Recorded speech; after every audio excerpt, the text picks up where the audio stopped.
Alright guys, well welcome back. So we're going to go ahead and start with an example here to kind of demonstrate what I was talking about in class.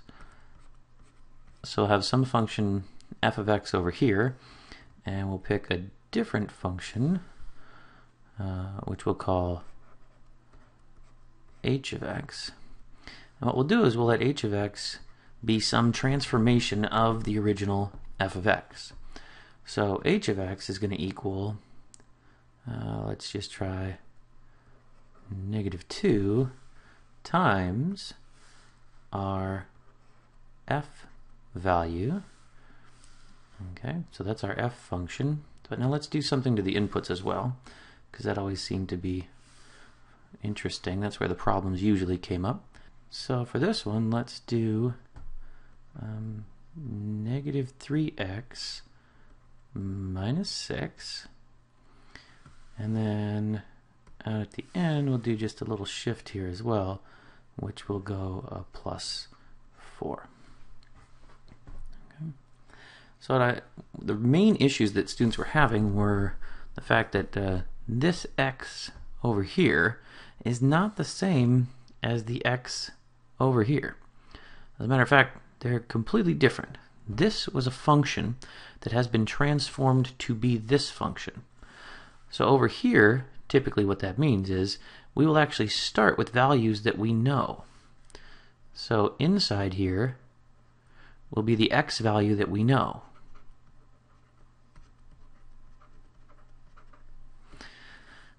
And the output is the y value that we know. So each time we have a specific point, we may know what it is, then we're going to transform it and it will become a point on the function h of x. So because I don't want to cause confusion by calling something x, and you're trying to figure out, wait, is that the x from this function, the input into the function f, or is it x the input for the function h? And so what I'm going to do is I'm just going to go ahead and over here, I'm going to rewrite this. Again, still something we know, but I'm going to call it f of cloud. Again, it could be any input at all. And the idea here is that you could write some number into cloud and see what happens. Okay? And again, f of cloud is going to equal some y value. So we put some value in, put the number 2 in, we get the number 7 out. Something like that. Over here, we need, or we want, to be able to use this same function f. So what we have is, over here, although it looks like a different function, it's still the same function f. And this function f, the inputs from it here are going to be exactly the same as the inputs here. What that means is I have some known x coordinate, and I need to figure out what x coordinate on the new function corresponds to this one. So what that's going to look like is a little something like this. I'll have my cloud, which will be equal to -3x minus 6. And in a sense, what we're kind of doing here is to find what our new value is. We are searching to figure out what is this. What has happened to the x coordinate when we created this new function? So we're going to go ahead and solve for that x value. Most of you, if you were solving for x, would probably add 6 to both sides, which is perfectly fine. And that'll leave you with -3x. And then to finish this off, to get x all by itself, you'd end up with, over here, cloud plus 6, that whole thing divided by -3. Now I do want to point out at this stage you could simplify this side if you wanted to, but I want you to be very clear about what this means. You put some number that you know, some input value you know, into this piece, this cloud. You're going to add 6, then you're going to take that number and divide it by -3. That will give you your new transformed x value. Again, this is the one we know. And the green one over here, this x, is your new one, your transformed one.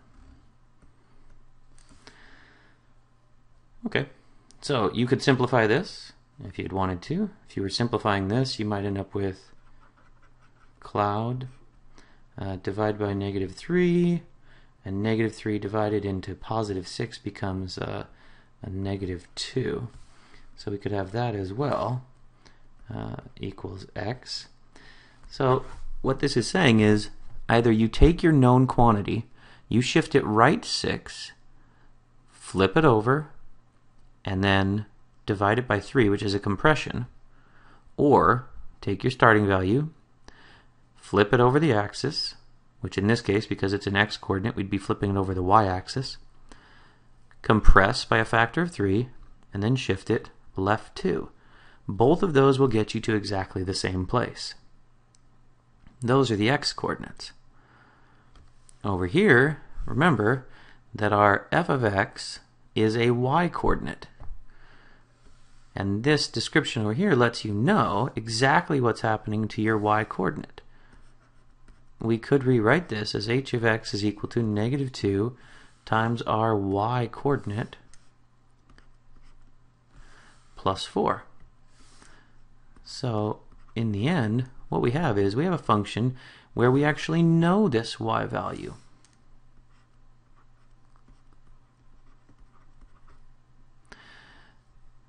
Where are we getting that y value from? We're getting it from the fact that we plugged in some value we knew, and we get it out of the f function.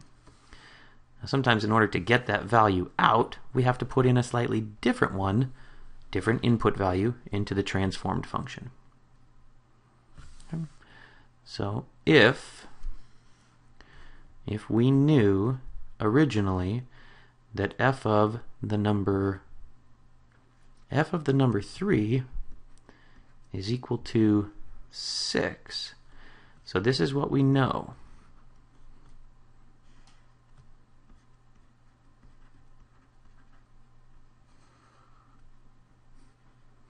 We can take this value and we can actually determine a value on h.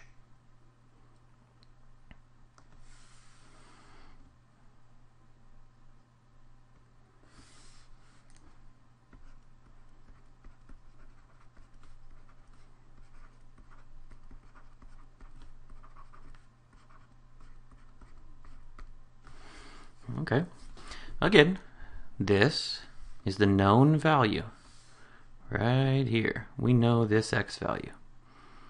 So we're going to put this in for our cloud, which means we're going to put it in to one of these two expressions to find the new value of x. What we're basically doing is undoing everything we did to get back to a starting point. So if we do that, we plug in the number 3, we'll get 3 divided by -3 minus 2, which is -1 minus 2, which turns out to be -3. So this is the new value. So as you're making your function h, we're going to do h of -3.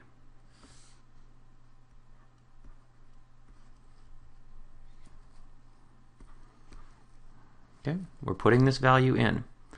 When we put that value into the h function, let's see exactly what we'll get out. We'll have -2 f of -3 times, and then here comes our value.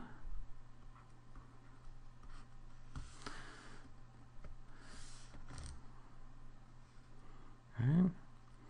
-6, there's that whole piece, and then, you know, that really looks better pink, doesn't it? Okay, there you go. There's that, and then at the very end of this, we're going to have a plus 4. Well, take a look at what happens here. Negative 3 times negative 3 is positive 9. So this entire piece becomes 9 minus 6.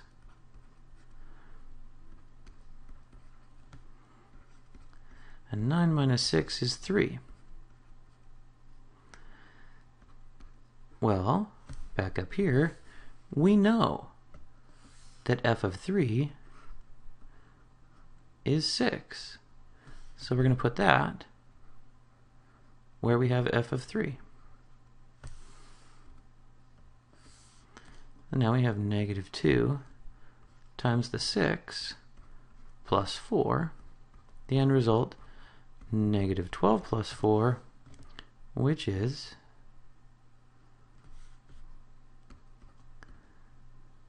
negative 8. What did we do? We took that 6 value, which was our y coordinate, we flipped it over the axis, stretched it by a factor of 2, and then we added 4. So, new point, the point that we had originally was f of 3 is equal to 6. That point allowed us to get to h of negative 3 is equal to negative 8.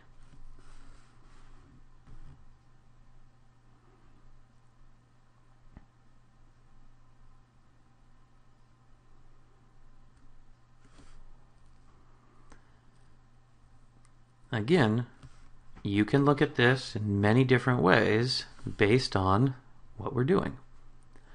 But if we know the original values, we're trying to find an x value that we can use in our new function. This is what we're doing on the inside. For the outside, we're looking for the corresponding y coordinate. But in order to get there, we need that x value to give us the output. I hope this helps a little bit with that. If it doesn't, I'm sure you'll post and let me know. And we'll see you guys in class.